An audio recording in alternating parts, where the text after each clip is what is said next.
I'm here with Eric Young Jr. Thank you so much for joining us. It's crazy to think that how fast time flies, man. I remember we were sitting there in the Colorado Rockies minor league clubhouse back in Tucson, Arizona to get things started, like kind of trying to work our way up, to get to the major leagues. And it's like all those times have passed and gosh, it's crazy, man, but it's great to see you. And I don't know. I'm proud of your career, man. I was like looking into it and man, over 6 years of service time, 10 different, seasons in the major leagues. It's impressive. It's hard to get there and it's hard to stay. So I'm really proud of you. You did a great job. You're doing a great job. Man, I appreciate it. Shoot, Tucson, nobody even remember those days down there, spring training. Everybody, don't, man. I think a lot of people want to forget those, man, because that's like, man, it was different, man. It was hot and dusty, and man, but hey, it molded us into some, molded some really good people out there, So, all right, well, I wanted to just kind of a little background on EY. EY was drafted in 2003 out of high school in the 30th round by the Colorado Rockies as second baseman. And then from there, you kind of transition. You played all over the field. And most of the time, at least as of late, you've been in the outfield. Mm-hmm. And, so you've had a unique path as well. And we'll go into that in a little bit. And what I want everyone to realize or everyone to know that is watching this is that everyone's path is unique. Everyone has a different journey. And what we want to do is we just want to highlight different players and EY tonight. And just so you can take some of the stuff that maybe he did when he was younger, or maybe he can look back on some things that maybe he wish he would have done differently, and just take some of those nuggets so you can create your own journey. So we're just kind of excited just to hear about EY when he was young and growing up. Let's get right into it. Tell us a little bit about your childhood. Like, where did you grow up? What were your favorite sports did you growing up? Did you play multiple sports? I played 3 sports. I grew up in Piscataway, New Jersey, pretty much the same city as Rutgers University. Grew up there during the school year, and in summer times I got to go hang out with my pops, whatever MLB city he was in at the time. But I played baseball, football, and basketball. Pretty much all the way until I was a senior in high school. I didn't make the decision to just baseball until I actually graduated and was drafted to play baseball. So I actually had a letter of intent to go play college football at Villanova. So most people thought I was going to go the football route. I loved all 3 sports. I didn't play basketball my senior year. I played football and baseball. So I was able to cut it down to 2, at least to that point, and then made a decision there going into my freshman year of college that I was just going to play baseball. So I think it made me well-rounded. I enjoy playing all 3, and I really wouldn't know what it's like just playing one sport, especially at an early age. Right. And I know that, like, especially today, young kids get pressured to just specialize so early. Do you think playing multiple sports, do you think, playing basketball, playing football, do you think it helped you in your baseball career? I think it was huge. I think, one, the athleticism played a part, now being able to play multiple positions. I think because I was an athlete playing those other sports that allowed me to do that now. And for big thing, I didn't get burnt out on baseball. I think by allowing myself to play football and basketball, that it allowed me to still have a broad variety, at least till I was 18 years old. And then once I made a decision on just baseball, I was able to just focus on that, and I still have the love for just playing baseball to this day. So I think I wasn't burnt out at an early age on it. Right. That's a big part, because it's so easy to get burnt out. Especially, it's hard when you're older and you're trying to play a major league or minor league season. That's a lot of games, and when you're asking a 10-year-old to do it, that gets really, really tough on them. So you talked a little bit about your dad. Like, so you grew up with your dad playing in the major leagues as well. So did you get to spend a lot of time like growing up in a major league clubhouse, or did you get to experience a lot in a major league clubhouse? Yeah, I think when I went to the summers and went to visit him, I enjoyed my time out there. I went to the ballpark with him. Actually bat boyed for a few of those teams. So kind of had the best of both worlds, kind of the normal school life during the school year, and then a crazy wild summer traveling and going to different cities and being in clubhouse. And that was huge for me. Not necessarily wanting to play baseball, because like I said, I didn't know I wanted to play just baseball, but just to kind of see the professionalism and how guys went about their business, day in and day out. getting their bodies ready, all the preparation they did to get ready for the game. It definitely made the games a lot more fun to watch, knowing all the work those guys put in just to be ready at 7 o'clock, and then to see them, have fun out there at 7 o'clock. I knew it was something I wanted to do, at least playing a professional sport. I didn't know which sport, but I definitely helped me get my, kind of develop my own preparation now. That's great. I think being able to be behind the scenes and see the work that it takes, at a young age, I bet that probably helped your mindset or helped mold you into, okay, like I need to prepare properly if I'm going to, take this seriously, Even having fun, hanging out with your friends, whatnot. I saw those guys still be able to do that, but make sure you're on time and make sure you need to be where you need to be the next morning or next afternoon. So I kind of incorporated that into my own, lifestyle now. You know what? Even if I have fun or go out with my friends, I know if I got to be at the field at a certain time the next day, I'm there. Right. So now, as a youngster, like, were you self-driven? Did you need like a little bit of encouragement or push from coaches or parents? And are you different now than you were back then when you were younger?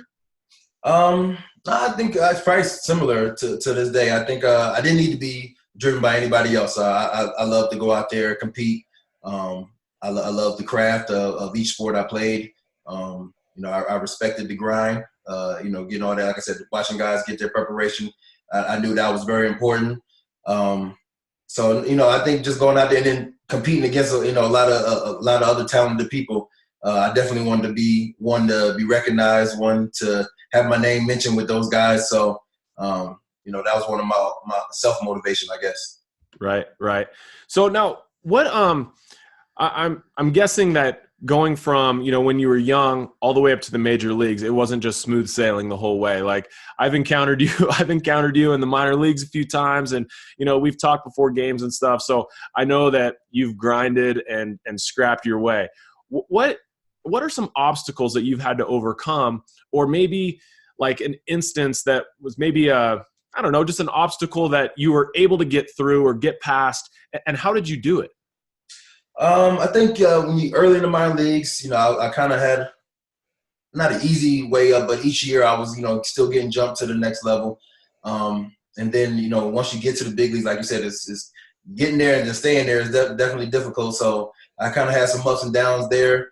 A question that my mom always asked me, she still asks me to this day, am I having fun? And I think, I'm still able to answer yes. So she always reminds me, it really doesn't matter where you're playing. If you're still having fun, go out there and, put your spikes on and give it everything you got and see what happens from there. So I think I've always taken that mindset, even when I'm going up and down or whatever situation that they put me in, things that are out of my control. I can't control what the front office is going to do, what the coaches, managers are going to do. All I can control is what I'm going to do between the lines. So I'm still having fun, and, they can't take that joy away from me, regardless of what they decide to do. So I'm going to keep going that way. Right. That's great. It's funny. I feel like moms sometimes give us the best advice, have fun. And I remember my mom used to tell me to watch the ball, keep both eyes on the ball. And it seems so elementary, but I think the longer I played, the more I realized that was actually some really good information. Yep. So try to keep it as simple as possible. You hate to admit when the parents are right sometimes, but for the most part, if they have your best interest in mind, they're going to steer you right. Right. I know it's easy to complicate this game. It really is. And sometimes just being simple is the best thing. Yeah. So now I want to get into some of the stuff you did a little bit. Like, when did you start lifting weights? Like, when did you start to take like strength and conditioning seriously? As far as lifting weights, that wasn't until I got to high school. Like, really getting in the gym and lifting weights. But conditioning, you can do that as early, you're going to go outside and run. That's nothing. So, as a little kid, just, trying to turn those drills that you didn't like into something fun or into some kind of competition to get it done. That was always something I did at an early age, even elementary. And then actually lifting weights, once my, hit puberty and once my body started kind of getting bigger, then I started lifting weights and kind of taking form from there. But try not to get in there too early because your body's still growing. I mean, I think middle school I was still, 5'3". I mean, I'm still not that tall, but I didn't hit my growth spurt until 10th grade going into 11th grade. So glad I really wasn't lifting weights before then. Probably could have, messed up some development in there, and then I might not have had the growth spurt to get to 5'10". So, once I got to high school, football kind of forced me to lift weights once I got to high school because starting to play against some bigger guys and definitely had to be able to hold my own out there. Right. That really is a great point, not getting in there too early to rush. Now, the mental game is huge in baseball. I mean, you have to be mentally tough. You have to enjoy the grind because it's a daily thing every single day. Now, how important is that to you, and how has your mental approach changed throughout your career? It's definitely important. I think that's what actually allowed me to still be playing the mental side of the game. I've seen a lot of people get frustrated, quit, or get real down on themselves. But I think if you put things in perspective, you're supposed to fail in this game 7 out of 10 times at least, and that's still 3 out of 10 you're getting a hit, and that's 300. And a lot of people still don't even hit 300. So if you put things in perspective that way, you know what, I'm supposed to fail this many times. But I think if you focus on the process, focus on the work that you do behind the scenes, you work in the cage, you work on the field. If you're having fun while you're doing it as well, you appreciate the time that you're on the field during the game, and let the results be what they are. Right. That's great. Now, you're a switch hitter. I'm assuming there's probably a lot of challenges with that. One, are you glad that you hit from both sides of the plate? What are some challenges that you encounter being a switch hitter? And did you ever want to quit? Like, did you ever just want to hit from one side of the plate? I started when I was 19, so I think about 14 years in doing that now. Glad I did it. I think when I first started, I think that's when I had the question marks, because I wasn't having the immediate success at it. But I knew I did enjoy switch hitting. The challenges is you have to understand that you're two hitters. You're not one hitter. You're two different hitters. Sometimes you feel good on one side, sometimes you don't. I think if you just keep working at it, you have to work double. You have to work just as much on the one side as you do the other.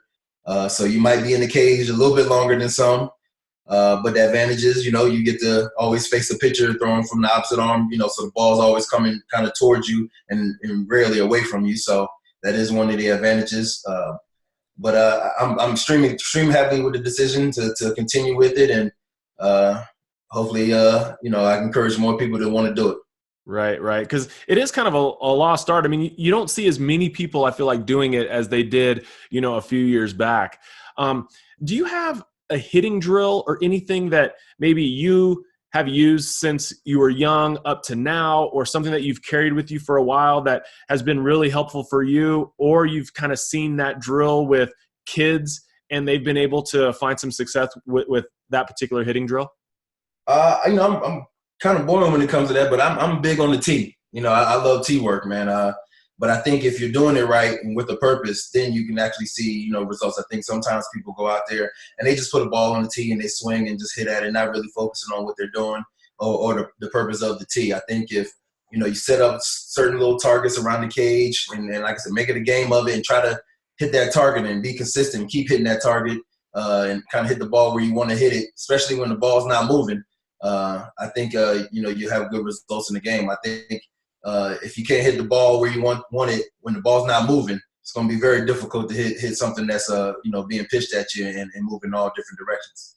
Right. And the one thing I'm finding out through these interviews, which is kind of cool, is I feel like everyone's talking about purposeful practice, about having like having a plan when you're practicing. Like it's hard mentally to lock in all the time, but that's what it takes, like having a plan when you're hitting off a tee. And I'm with you. I'm a big fan of the tee as well. But like when you're playing catch, like trying to hit a target when you're playing catch. And the same, I think that's really important. And I'm glad you brought that up again. So now every kid out there, we get this a lot, every kid out there wants to increase bat speed. That's a really hot topic right there. Can you think of like one or two ways that might help increase bat speed? I do a lot of fungal drills. Obviously, swinging a bat that really doesn't have any weight, you can experience and understand how fast your hands actually are. I think sometimes people want to grab a heavier bat and my hands are too slow. No, the bat's just heavy. So I think if you actually hit on the tee or hit fungos to people, you actually see how quick your hands are, and then just kind of work to get to a bat that's got a little bit more weight on it, but you still can feel that same feeling that you do with a fungo, I think you could take that particular bat into the game, and you'll actually have more bat speed than you know. Right. Okay. That's a good drill. I like that. I've actually done that before too. Like hit off. It's actually kind of nice. You feel good about yourself because the ball comes off pretty hot. You know? You know what I'm saying? Yeah, exactly. And the bat doesn't feel like anything. So you're like, how can I take that same feeling into the game? So try to find a bat that gives you the, a little heavier, but it gives you that same kind of feel, that with the fungo. Right. Exactly. So now I know things are a little different now than when we were growing up. Like right now, analytics are a really big thing, right? Like people are trying to track launch angle and exit velocity and bat speed, and they have bat sensors on their bats and things like that. What do you feel like is important? Like, what do you think is an important skill that young hitters should work on or like focus their efforts? Well, for starters, like we're gonna keep preaching it, but purposeful practice. I mean, you if you're too worried about what your launch angle was or what the numbers are reading, it takes away from you actually seeing the ball, hitting the ball, and trying to hit it with a purpose, or aiming at certain targets, hitting at different parts of the field. Home runs are nice, but not everybody's gonna be a home run hitter. So you want to make sure that you can hit pretty much anywhere on the field. So when you're taking batting practice, challenge yourself. You know what? I'm going to hit this. I want to hit this sign on the right field wall. I want to try to hit this sign on the left field wall. I want to try to hit the 6 hole. I want to try to hit the 4 hole. If you, like I said, if you can challenge yourself while you're in batting practice and you're actually doing those things and being able to hit to those places, I think you'll have more success in the game. And then you'll find yourself actually catching some backspin and catching, those home runs that you like, even when you wasn't trying to hit those. I think that's a really good point, challenging yourself. Because, I mean, it's so easy when you do have some power or you're trying to work on it to hit everything to pull side and try to pull everything over, the pull side foul pole or something, but challenge yourself. Try to hit homers opposite field, in the opposite gaps. Try to hit, wear out those gaps. Like you said, hit a ball through the 4 hole, hit the ball the other way. So all that stuff I think is really valuable. Now, if a kid is – let's say a young kid, they don't have any sort of mental approach or hitting approach when they get into the batter's box. What would be, in your opinion, what is like a simple type approach that they can take in the box that they can use every time? Usually, if you're not sure what you want to do or what type of hitter you are, line drive up the middle. Play for a coach, Renee Lashman, the diamond cutter, Diamond cutter. The diamond cutter, it. Oh, straight yeah. up the middle and cutting it right down the middle of the diamond. If you're not sure, what kind of hitter you are, if you take that approach, good things will happen. Because if you're a little bit early, then you can hit a base hit to left field. A little bit late, you hit a base hit to right field. But your intent was always trying to hit that line drive right back up the middle. Right. Now, I want to talk a little bit defense now. So you came up as a second baseman. You moved to the outfield. Now, you could play all over the field basically now. So was it helpful for you to play multiple positions? I mean, I would think it probably is because it helped you out. Was it hard to learn new positions? Like what was that like when you were kind of, I don't know about forced, but when you were presented the opportunity, like, hey, let's move from second base to the outfield. How was that? I think if you're open-minded, I think what gets a lot of people in trouble is, no, I'm a shortstop and I'm going to be a shortstop, which is fine. Shortstop is a premier position, and if you're one of the best there, that's great. But at the same time, be open-minded. I know, during batting practice, a lot of guys fool around and take grounders and, out fly balls or go shag fly balls. Now, if you go do that same thing, but practice with a purpose, you find yourself, I can actually play this position during the game if need be. And I think it helps me now because when a team is looking for whatever type of need they need for that particular season, and they might call and go, what position do you play? And I go, what do you need? That's my, my bonus or, the attribute that I can rely on because, whatever they need, I'm like, I can play that position. So, and then by still playing in, being able to play infield, coming up as an infielder, guys get hurt or something happens in emergency infielder. I've actually got thrown in, probably at least 5 games within the last 2 seasons. Just, hey, you still got your infielder's glove? I do. And then they throw me in there, and then it's like, oh, man, that helped us out huge because they, sometimes guys get in the shuffle and they, they ask, hey, can you play it? Yeah, I can play it. So, it's a good to be that guy that can kind of fit any need that a team needs because you'll always be able to find a team. Right. And it is kind of nice, too. Like, especially in professional baseball where, you only have a certain amount of guys on each team. It's like now, especially with the importance of pitching, I mean, you can have an extra bullpen guy if they have, someone like you that can play all over the field. That almost what you can do takes up what two guys could normally do. So that can help the entire team, just that you could play multiple positions. Mm-hmm. So I think that's really helpful too. Now, in 2013, I just double correct me, but in 2013, you led the National League with 46 stolen bases. Mm-hmm, that's correct. What do you look for when you're trying to steal a base, like off a pitcher or a catcher or something that, kids can use? Obviously, I know speed helps, but it's not just about being fast. I know a lot of fast guys that weren't able to steal bases. So what is something you're looking for when you're looking to steal a base? Well, first off, you're usually always stealing off the pitcher. Catchers, it don't even matter if they have good arms. If, you get a good jump off the pitcher, more times than not, the catchers have, not going to be able to throw you out. Sometimes the catcher might set up a way where you can see if they're throwing a fastball, breaking ball. If you can see that early, that's great. But more times than not, every pitcher does something that tips, that's what I call it, tips or keys that they're going to pitch to the plate. Obviously you're taught at an early age, pitchers are taught at an early age to find a rhythm, find a mechanic, and go with it, and that works best with them. So if you can find out what their rhythm is or what their mechanic is to get them ready to throw, if you can see that, in your lead on the bases, that gives you the advantage to try to steal a base. Sometimes it can be with their legs, their lower body kind of does a rock back before they pitch. Sometimes a shoulder twist before they throw. Sometimes their the elbows separate before they throw. It can be anything. So, but you just kind of watch the pitcher while you're on deck or while you're in the dugout, just watching them warm up to see what they do every time. They're going to do something that every time before they throw it home. But again, you're not just in the dugout, clowning around, joking around. You're actually still looking at the pitcher while they're warming up, and that's mental practice, with a purpose. You're like, okay, what's he doing that's going to let me know that he's going to pitch? And if you're paying attention, they'll give you something. Right. Gosh, that's really good. Those are some really good nuggets, and I think especially young kids looking to steal bases, that's some really good stuff right there. So thanks. Now, what are I know that like people just want to increase their speed, anyway. Can you think of like one or two ways where people might be able to increase their speed a little bit? I still to this day I run sometimes with a parachute.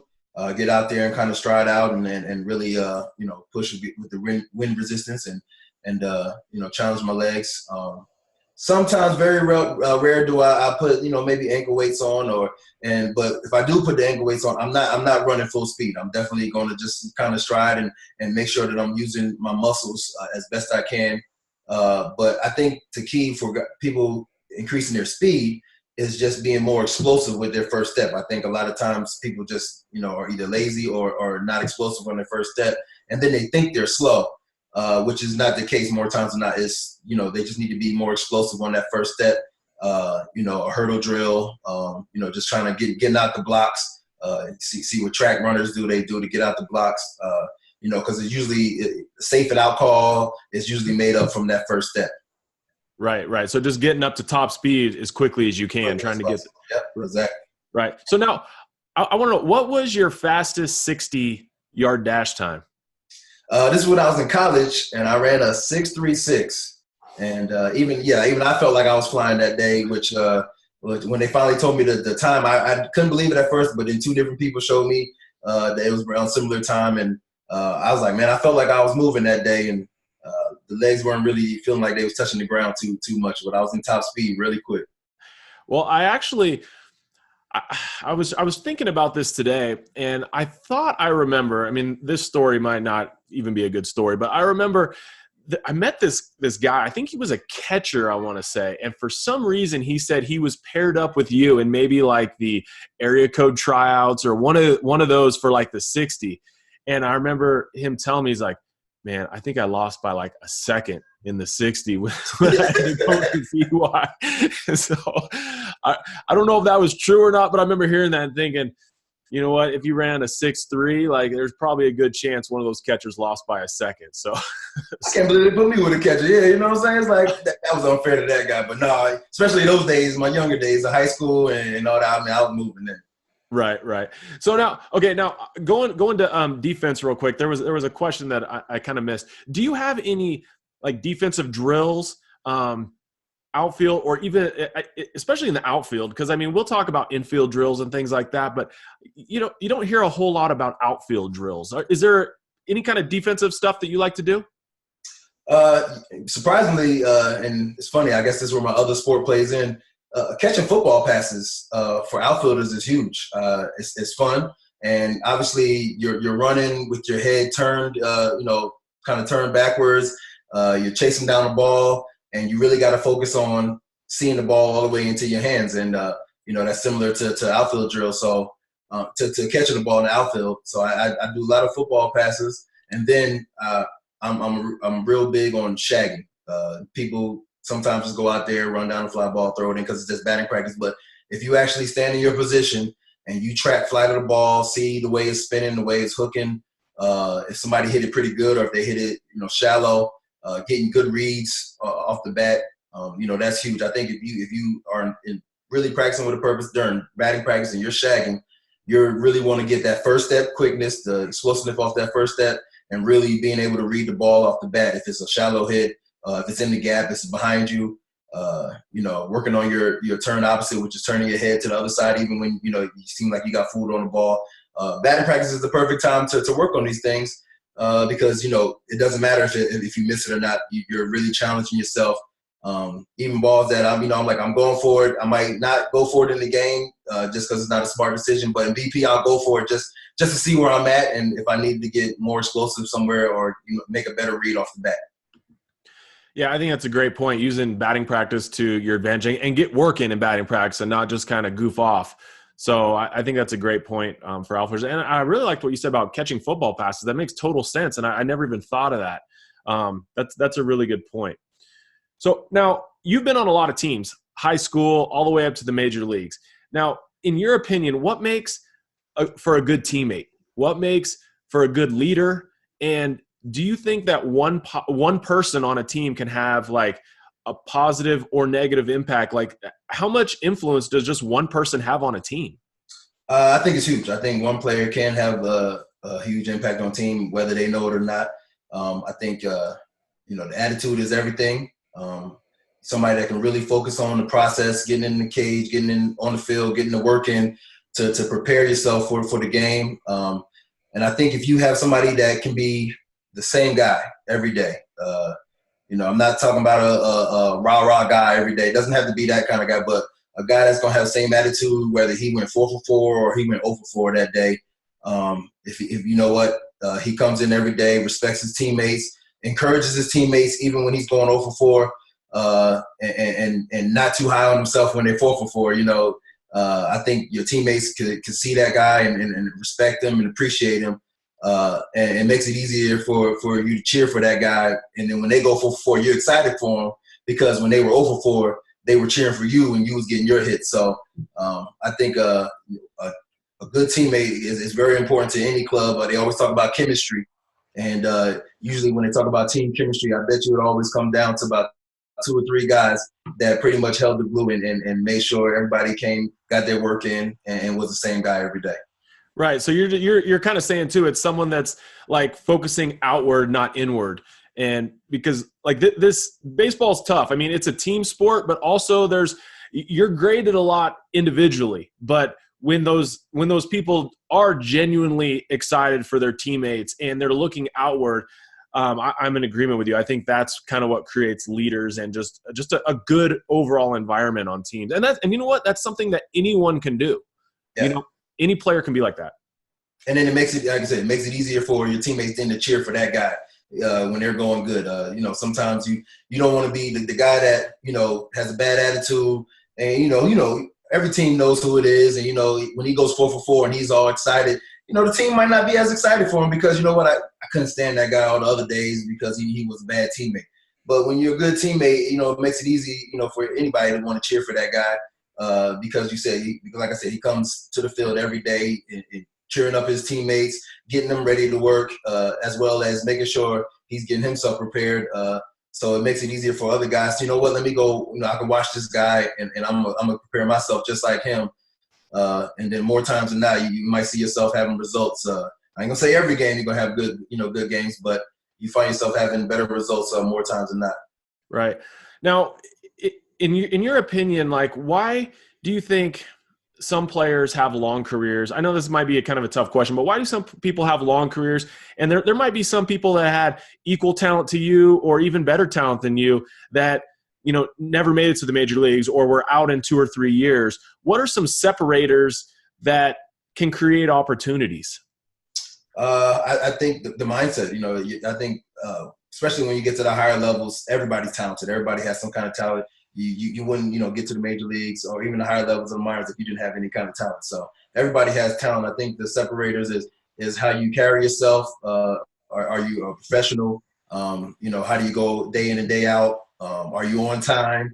Are you a guy that's going to be, a distraction, or are you going to be a guy that, is going to, allow the team to fly on all cylinders? So I think the thing for me was the mindset. Just I guess because it wasn't an easy route for me. I know what it's like to have hard times, hard days, and to come back the next day with a good attitude, preparing the same way, allow me to still be able to play this game. And I think guys who had tremendous amount of talent, they had shorter careers because they just didn't know what failure was like. They didn't know what it was like to have those hard times. So when it did come, they was either one that bad teammate or they just gave up on themselves and you say, you know what, I can't do this. I don't know how to get out of this struggle. And then they just kind of quit on themselves. And I get sad when I see those type of guys who quit on themselves, because it's like, man, you never know what your true potential was or your full potential if you just kind of push through. Didn't give up on yourself and just kind of work through it. If you can say you gave it everything you got at the end of the day, you can live with the results. Right. And I like the advice that you gave, because you don't have to be talented to show up on time. You don't have to be talented to work hard. Like what you gave, like anyone can do. And it's amazing. The longer you play, the longer that I played, I realized that there is some importance to being a good teammate, being a good person, like just working hard, showing up on time, being dependable, like all that stuff doesn't take talent, and sometimes that does create opportunities. So, I think that's great too. So like, if you had, we just have a couple more questions left. Now, one was like, do you have any advice for someone that maybe wants to play college baseball, wants to play, professional baseball, or just kind of starting their journey, either, just some advice? I think first and foremost, don't be a guy that the coaches have to worry about.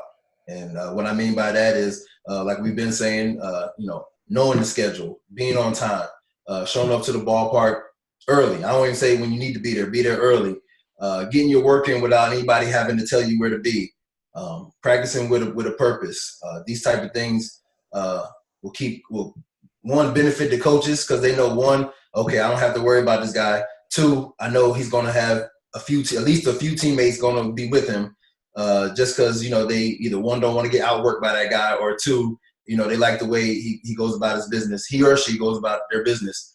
And three, they can encourage and pass your name along to whomever the next coach is or whatever the next team is. You know what, this is a guy that you want on your team, because, I didn't have to worry about him. He showed up when he needed to be there, and he gave me everything he got. So if you're definitely one of those guys, coaches don't have to worry about you. They love that. So, and I always want to encourage that. Right. Well, I think that's great advice.